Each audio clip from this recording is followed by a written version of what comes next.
നമസ്കാരം. നമ്മളെല്ലാം ഈ 29-ാം തീയതി വേൾഡ് ഹാർട്ട് ഡേ ആചരിക്കാനായിട്ട് തയ്യാറെടുത്തിരിക്കുകയാണല്ലോ. കഴിഞ്ഞ ഏതാനും ദശാബ്ദങ്ങളിൽ, കഴിഞ്ഞ 3-4 ദശാബ്ദങ്ങളിലെ ചരിത്രം നോക്കിയാൽ ഹൃദ്രോഗ സംബന്ധമായ കാര്യങ്ങളിൽ വളരെയേറെ പുരോഗതി ഉണ്ടായിരിക്കുന്നതായിട്ട് കാണാൻ കഴിയും.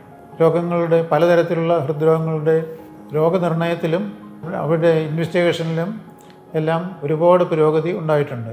അതുപോലെ തന്നെ ചികിത്സയുടെ കാര്യം പറഞ്ഞാൽ മരുന്നുകൾ കൊണ്ടോ കാത്തീറ്റർ ബേസ്ഡ് ട്രീറ്റ്മെൻറ്റ് കൊണ്ടോ അല്ലെങ്കിൽ ഓപ്പറേഷനുകൾ കൊണ്ടോ വളരെയേറെ നല്ല ചികിത്സകൾ നൽകാനും നമുക്ക് സാധിക്കുന്നുണ്ട്. ഈ പുരോഗതിയെല്ലാം കഴിഞ്ഞ ഏതാനും ദശാബ്ദങ്ങളിലാണ് ഏറ്റവും കൂടുതൽ ഉണ്ടായിരിക്കുന്നത്. എന്നാൽ ഈ രോഗങ്ങൾ വരാതെ സൂക്ഷിക്കുന്ന രോഗപ്രതിരോധത്തിൻ്റെ കാര്യത്തിൽ നമ്മൾ അത്ര വളരെ മുമ്പോട്ട് പോയിട്ടുണ്ട് എന്ന് പറയാൻ സാധിക്കുന്നില്ല. നമ്മൾ ഇവിടെ വീക്ഷിക്കുന്നത് ഹാർട്ട് അറ്റാക്ക് ഉണ്ടാക്കുന്ന, അതായത് കൊറോണറി അതെറോസ്ക്ലെറോസിസ് എന്ന രോഗത്തിൻ്റെ കാര്യമാണ് പ്രധാനമായിട്ടും പറയുന്നത്. കഴിഞ്ഞ ഏതാനും കുറേ വർഷങ്ങളായിട്ടുള്ള ഒരു പ്രവണത തീരെ പ്രായം കുറഞ്ഞ ആളുകളിലും ഈ ഹാർട്ട് അറ്റാക്ക് വരുന്നതായിട്ടാണ് കാണുന്നത്. 25-30 വയസ്സായ ആളുകൾ ഹാർട്ട് അറ്റാക്കായിട്ടും ഈ കൊറോണറി അതെറോസ്ക്ലെറോസിൻ്റെ മറ്റ് ലക്ഷണങ്ങളുമായിട്ടും വന്ന് ചികിത്സ നേടുന്നത് സാധാരണ അല്ലാതിരിക്കുന്നു. നമ്മൾ മനസ്സിലാക്കേണ്ടത് ഈ കൊറോണറി ആർട്ടറി ഡിസീസ് എന്ന് പറയുന്നത് പെട്ടെന്നുണ്ടാകുന്ന ഒരു സംഗതിയല്ല.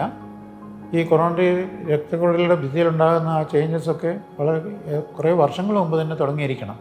അതായത് 25-30 വയസ്സുള്ള ഒരാൾ ഹാർട്ട് അറ്റാക്കായിട്ട് വന്നിട്ടുണ്ടെങ്കിൽ അയാൾക്ക് ആ ഡിസീസ് തുടങ്ങിയിരിക്കുന്നത് ഒരു 15-12 വയസ്സുള്ള അവസരത്തിലായിരിക്കണം.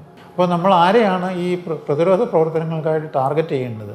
ഈ പ്രതിരോധ പ്രവർത്തനങ്ങൾ ഉദ്ദേശിക്കുന്നത് BP നോർമലായിരിക്കുക, വെയിറ്റ് കുറഞ്ഞിരിക്കുക, ജീവിത രീതിയിൽ ലൈഫ് സ്റ്റൈൽ മോഡിഫൈ ചെയ്യുക, ആഹാര രീതിക്ക് ഹെൽത്തിയായ രീതിയിൽ വ്യത്യാസം വരുത്തുക, ഇതെല്ലാമാണ്. ഇതെല്ലാം ഏത് പ്രായം മുതൽ തുടങ്ങണം എന്നുള്ളതാണ് നമ്മൾ ആലോചിക്കേണ്ടത്. മിക്കവാറും സ്കൂൾ ചിൽഡ്രനാണ് ഇത് ഏറ്റവും നല്ല രീതിയിൽ ചെയ്യാൻ സാധിക്കുക. 2014 ഡൽഹിയിലെ കുറേ സ്കൂൾസിൽ ഓൾ ഇന്ത്യ ഇൻസ്റ്റിറ്റ്യൂട്ട് നടത്തിയ ഒരു പഠനത്തിൽ നിന്ന് മനസ്സിലായത് ഏതാണ്ട് 5% കുട്ടികൾ അവിടെ സ്കൂൾ ചിൽഡ്രൻ BP-യുടെ അസുഖമുള്ളവരാണ്, ഹൈപ്പർ ടെൻഷൻ ഉള്ളവരാണെന്നാണ്. ഇതിന് സമാനമായ ചില വിവരങ്ങളാണ് കൊച്ചിയിൽ നടത്തിയിട്ടുള്ള ഒരു പഠനത്തിലും കണ്ടിട്ടുള്ളത്. അതായത് സ്കൂൾ ചിൽഡ്രനെ നമ്മൾ ലക്ഷ്യമാക്കിക്കൊണ്ട് വേണം ഹൃദയത്തിൻ്റെ രോഗങ്ങൾ വരാതിരിക്കാനുള്ള പ്രതിരോധ പ്രവർത്തനങ്ങൾ മുമ്പോട്ട് കൊണ്ടുപോകാൻ. അത് വളരെ പ്രധാനപ്പെട്ടൊരു കാര്യമാണ്. കുട്ടികളുടെ മാതാപിതാക്കന്മാരെയും ഇതേപോലെ ഈ കാര്യത്തിൽ ബോധവൽക്കരിക്കേണ്ടത് ആവശ്യമായിട്ടാണ് ഇരിക്കുന്നത്. ഈ വേൾഡ് ഹാർട്ട് ഡേയിൽ നമ്മുടെ സൈഡിൽ നിന്നുള്ള ഒരു മെസ്സേജ് അതായിരിക്കട്ടെ. Thank you.